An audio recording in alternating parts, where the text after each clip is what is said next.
And one thing that I noticed is that the United States of America continues to push the case that I brought against Texas Mutual Insurance Company up in the algorithm. So every now and then, like I'll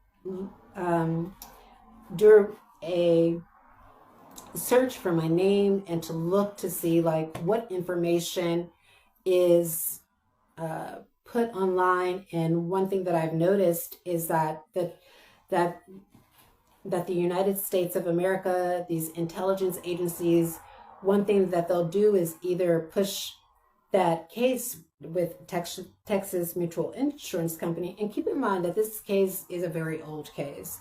This is like a case that happened in 2016, between 2016 to 2017. So what year are we in now? We're in 2026. There's no reason for a United States case that old to show up in the algorithm within Europe. This is an indication that the US government, through its proxies and its intelligence agencies, are pushing that case up in the algorithm on the first, sometimes it's on the first page, sometimes it's on the second page, and sometimes it's on the third page. They're pushing that up so that people can read that case and to make a judgment off of the information that they're reading from that case. Because in that case, it talks about, alleged crimes that it alleged that I committed. But let's get into that. What really happened is that in 2013, two law enforcement officers in the United States of America in the state of Florida, in the city of Tampa, sexually assaulted me. That's no big secret. I talk about that in Running from Empty Shoes. I detail that experience. It's quite explicit. The reason why my experiences in Running from Empty Shoes are very explicit, because I want to put you into the driver's seat of, my past experience as a survival sex worker and as a person who had been assaulted by two policemen in the United States of America. And what's regrettable is that, as I mentioned in Running from Empty Shoes, is that Pam Bondi was the Attorney General in Florida during that time. I reached out to her for her support. She told me she could not investigate the police officers, that she would actually represent the police officers, would be on the police officers' side, which was disappointing to me. I reached out to Marco Rubio's office when he was senator at the time, and he discounted my claims, ignored me entirely. Now, I want you to keep in mind that at this time, you may say, well, Quianna, why did you reach out to Marco Rubio? He is a Republican.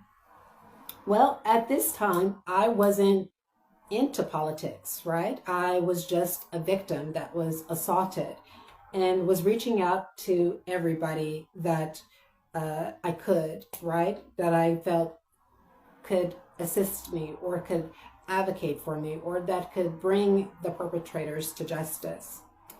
And in that situation, Marco Rubio did not. And so we all know what happens in Running from Empty Shoes. I'll link my book in the description box below so that you can read it if you want to.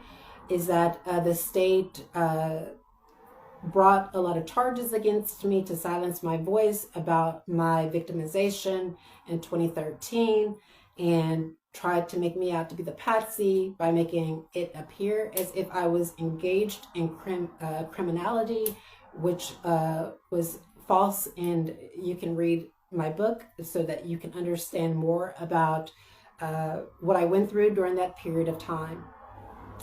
But as a side note, and this is, I'm bringing this up because I think it contextualizes things, is that the US government continues to push that up, even though that history is old and that history has already been explained.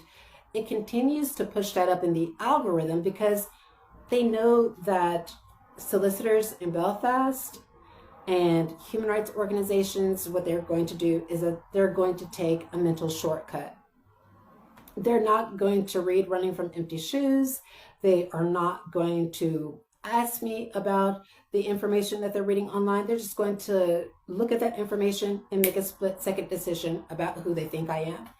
And intelligence agencies are skilled. They know that you do this. They know that you make split-second decisions, that you use heuristics, that they know that your schedule is busy. They know that you don't have enough time to look into things thoroughly, or that you may not want to look into things thoroughly, as I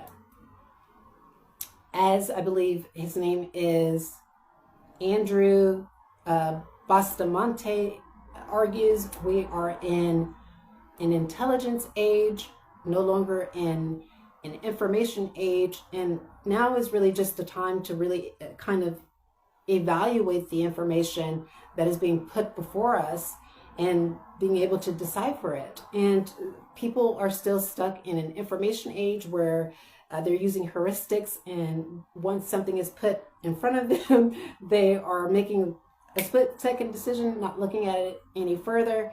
And this is something that I agree with Bustamante on, is that yes, we have to look deeper into the information that is out there, and to make